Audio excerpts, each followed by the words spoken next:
ಇನ್ನು ರಾಯಚೂರಿನಲ್ಲಿ, ಬೆಂಗಳೂರಿನಲ್ಲಿ ಸತತ ಮಳೆಗೆ ಜನ ಕಂಗೆಟ್ಟು ಹೋಗಿದ್ದಾರೆ. ರಾಯಚೂರಿನಲ್ಲಿ ಹೀಟ್ ಸ್ಟ್ರೋಕ್ಗೆ ಮತ್ತೊಂದು ಬಲಿಯಾಗಿದೆ, ಎರಡನೇ ಬಲಿಯಾಗಿದೆ. ಇದೀಗ ಬಿಸಿಲಿನ ತಾಪಮಾನಕ್ಕೆ ಸುಸ್ತಾಗಿ ಅಂಬಣ್ಣ ಎನ್ನುವವರು ಮೃತಪಟ್ಟಿದ್ದಾರೆ. ಈ ವೃದ್ಧ ಸಿಂಧನೂರು ತಾಲೂಕಿನ ಮುಳ್ಳೂರು ಗ್ರಾಮದಲ್ಲಿ ಈ ಘಟನೆ ನಡೆದಿರುವಂಥದ್ದು.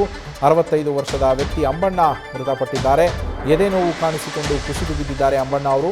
ಆಸ್ಪತ್ರೆಗೆ ಸಾಗಿಸುವ ಮಾರ್ಗ ಮಧ್ಯೆಯೇ ಅವರು ಕೊನೆಯುಸಿರನ್ನ ಎಳೆದಿರುವಂಥದ್ದು.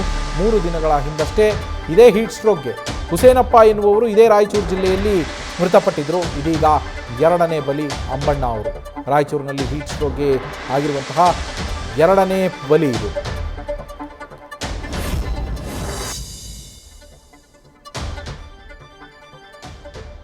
ಫೋಟೋವನ್ನು ಗಮನಿಸ್ತಾ ಇದ್ದೀರಾ. ಇವರು ಅಂಬಣ್ಣ ಅಂಥೇಳಿ ಎರಡನೇ ಬಲಿಯಾದಂತಹ ವ್ಯಕ್ತಿ, ಇವರು ಹುಸೇನಪ್ಪ. ಇಬ್ಬರು ವ್ಯಕ್ತಿಗಳು ಬಲಿಯಾಗಿರುವಂಥದ್ದು ಇಲ್ಲಿ. ಈ ವ್ಯಕ್ತಿ ಅಂಬಣ್ಣ, ಮತ್ತೊಬ್ಬರು ಹುಸೇನಪ್ಪ. ಇಬ್ಬರೂ ಸಹ ಹೀಟ್ ಸ್ಟ್ರೋಕ್ಗೆ ಬಲಿಯಾಗಿರುವಂಥದ್ದು. ರಾಯಚೂರಿನಲ್ಲಿ ಬಿಸಿಲ ನಾಡು ಅಂತಲೇ ಕರೀತಾರೆ ರಾಯಚೂರನ್ನು ಸಹ. 40+ ಇರುತ್ತೆ ಅಲ್ಲಿ. ಈಗ ಉಷ್ಣಾಂಶ ಟೆಂಪರೇಚರ್ ಏನಿದೆ ಅದು 40+ ಇರುತ್ತೆ. ಹೀಗಾಗಿ ಹೀಟ್ ಸ್ಟ್ರೋಕಿಗೆ ಅಲ್ಲಿ ಬಿಸಿ ಗಾಳಿ ಕೂಡ ಜಾಸ್ತಿ ಆಗಿರೋದ್ರಿಂದ, ಅದರ ಪ್ರಮಾಣವೂ ಜಾಸ್ತಿ ಆಗಿರೋದ್ರಿಂದ ಹೀಟ್ ಸ್ಟ್ರೋಕ್ಗೆ ಇದೀಗ ಮತ್ತೊಬ್ಬ ವ್ಯಕ್ತಿ ಬಲಿಯಾಗಿದ್ದಾರೆ. ಈಗ ನೋಡಿ,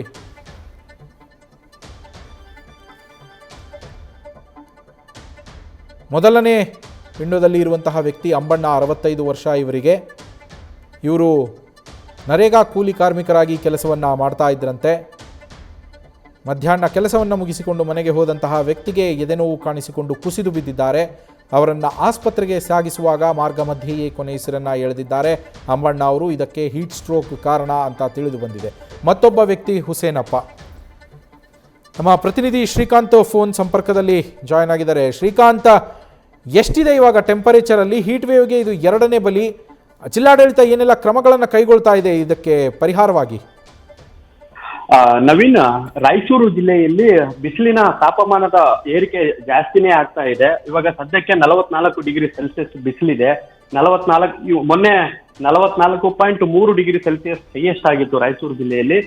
ಜಿಲ್ಲಾಡಳಿತ ಹೇಳೋ ಪ್ರಕಾರ ಈ ಒಂದು ಬಿಸಿಲಿನ ಜೊತೆಗೆ ಈ ಬಿಸಿ ಗಾಳಿ ಏನಿದೆ, ಬಿಸಿ ಗಾಳಿನೂ ಸಹ ಸಾಕಷ್ಟು ಸಮಸ್ಯೆಯನ್ನು ಉಂಟು ಮಾಡ್ತಾ ಇದೆ. ಇದರ ಪರಿಣಾಮವಾಗಿ ರಾಯಚೂರು ಜಿಲ್ಲೆಯಲ್ಲಿ ದಾರುಣವಾಗಿ ಇಬ್ರು ಸಾವನ್ನಪ್ಪಿದ್ದಾರೆ. ಈ ಬಿಸಿಲಿಗೆ ಸದ್ಯಕ್ಕೆ ರಾಯಚೂರು ಜಿಲ್ಲೆಯಲ್ಲಿ ಇಬ್ರು ಮೃತಪಟ್ಟಿದ್ದಾರೆ ಅಂತಾನೆ ಹೇಳ್ಬೋದು. ರಾಯಚೂರಿನ ಸಿಂಧನೂರು ತಾಲೂಕಿನ ಮುಳ್ಳೂರು ಗ್ರಾಮದಲ್ಲಿ ಅಂಬಣ್ಣ ಅನ್ನುವಂತ ಒಬ್ಬ ವ್ಯಕ್ತಿ ನರೇಗಾ ಕೆಲಸಕ್ಕೆ ಹೋಗಿ ಜಸ್ಟ್ ಸ್ತಂಭ ಹಾಕಿ ಕೆಲಸವನ್ನ ಪ್ರಾರಂಭ ಮಾಡಿರ್ತಾರೆ. ಆದ್ರೆ ಅವ್ರಿಗೆ ಎದೆನೋವು ಕಾಣಿಸ್ಕೊಂಡು ತಕ್ಷಣವೇ ಕುಸಿದು ಬೀಳ್ತಾರೆ. ಅವರನ್ನ ಹಾಸ್ಪಿಟಲ್ಗೆ ದಾಖಲು ಮಾಡಬೇಕು ಅಂತೇಳಿ ಗಾಡಿಯಲ್ಲಿ ಸಾಗಿಸ್ತಾ ಇರ್ತಾರೆ. ಮಾರ್ಗ ಮಧ್ಯೆನೆ ಅವರು ಮೃತಪಟ್ಟಿರುವಂತದ್ದು. ಮೊನ್ನೆ ತಾನೇ ನಾವು ವರದಿ ಮಾಡಿದ್ವಿ. ರಾಯಚೂರು ತಾಲೂಕಿನ ಆಪಲ್ ದಿಲ್ಲಿಯ ಹುಸೇನಪ್ಪನೂ ಸಹ ಇದೇ ರೀತಿಯಾಗಿ ಕುಸಿದು ಬಿದ್ದು ಹಾಸ್ಪಿಟಲ್ಗೆ ಸಾಗಿಸುವ ಮಾರ್ಗ ಮಧ್ಯೆನೆ ಸಾವನ್ನಪ್ತಾರೆ. 3 ದಿನದಲ್ಲಿ 2 ಸಾವಾಗಿರುವಂತದ್ದು. ಬಿಸಿಲಿನ ತಾಪಮಾನ ಏನಿದೆ ದಿನದಿಂದ ದಿನಕ್ಕೆ ಜಾಸ್ತಿ ಆಗ್ತಾ ಇದೆ.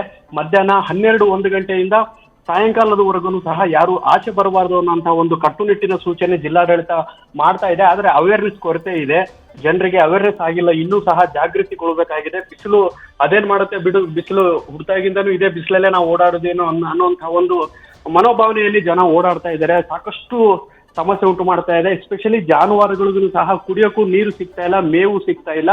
ಸರಿಸುಮಾರು ನಮ್ಮ ರಾಯಚೂರು ಜಿಲ್ಲೆಯ 179 ಗ್ರಾಮ ಪಂಚಾಯತಿಗಳ ಪೈಕಿ 40 ಗ್ರಾಮ ಪಂಚಾಯತಿಗಳಲ್ಲೂ ಸಹ ಕುಡಿಯೋ ನೀರಿಲ್ಲ. ಇಂತಹ ಒಂದು ಸಮಸ್ಯೆ ಎದುರಾಗ್ತಾ ಇದೆ. ಒಟ್ಟಾರೆಯಾಗಿ ಜನನು ಸಹ ಆಚೆ ಬರದೇ ಇರೋ ತರ ಸ್ವಲ್ಪ ಪ್ರೊಟೆಕ್ಷನ್ ಅನ್ನು ಸಹ ಮಾಡ್ಕೊಳ್ಬೇಕಾಗಿದೆ. ಇಬ್ರು ಸದ್ಯಕ್ಕೆ ರಾಯಚೂರಿನ ಬಿಸಿಲಿಗೆ ಮೃತಪಟ್ಟಿರುವಂತದ್ದು.